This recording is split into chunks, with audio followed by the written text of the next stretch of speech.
ഷൊർണൂർ ചുടുവാലത്തൂരിലെ വസ്ത്രവ്യാപാര സ്ഥാപനത്തിലെ ജീവനക്കാരിയുടെ മാല കവർന്ന സംഭവത്തിൽ യുവാവിനെ പോലീസ് അറസ്റ്റ് ചെയ്തു.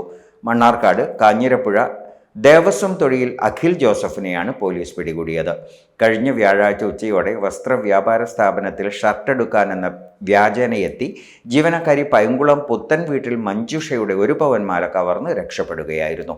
അഖിൽ ജോസഫിന്റെ പേരിലുള്ള നമ്പറില്ലാത്ത ഡ്യൂക്ക് ബൈക്കിലെത്തിയാണ് മാല കവർന്നത്. ഷർട്ട് വാങ്ങിയ ശേഷം തുക ഗൂഗിൾ പേയിൽ നൽകുകയും ചെയ്തിരുന്നു. കടയ്ക്കുള്ളിൽ പോലും ഹെൽമറ്റ് ധരിച്ചെത്തിയ അഖിൽ ജോസഫ് ബില്ല് എഴുതുന്നതിനിടെയാണ് മഞ്ജുഷയുടെ കഴുത്തിൽ നിന്ന് മാല കവർന്നത്. സ്ഥാപനത്തിനകത്തെ CCTVയിൽ നിന്ന് ദൃശ്യങ്ങൾ ലഭിച്ചെങ്കിലും തിരിച്ചറിയാനായില്ലെന്ന് പോലീസ് പറഞ്ഞു. തുടർന്ന് സൈബർ സെല്ലിന്റെ സഹായത്തോടെയാണ് അഖിൽ ജോസഫിനെ തിങ്കളാഴ്ച പുലർച്ചെ കോഴിക്കോട് നിന്ന് പിടികൂടിയതെന്ന് പോലീസ് പറഞ്ഞു. Inspector V Ravikumar, SI P Sethumadhavan, ASI K Anilkumar എന്നിവരടങ്ങുന്ന സംഘമാണ് ഇയാളെ പിടികൂടിയത്. അഖിൽ ജോസഫിനെ കോടതി റിമാൻഡ് ചെയ്തു. ആരോഗ്യത്തോടെ ഇരിക്കാം, മികച്ച പരിചരണം ഞങ്ങളുടെ ഉറപ്പ്. Shoranur medical trust, Shoranur. .View news. കാഴ്ചകളാണ് ലോകം, കണ്ടു തുടങ്ങുക.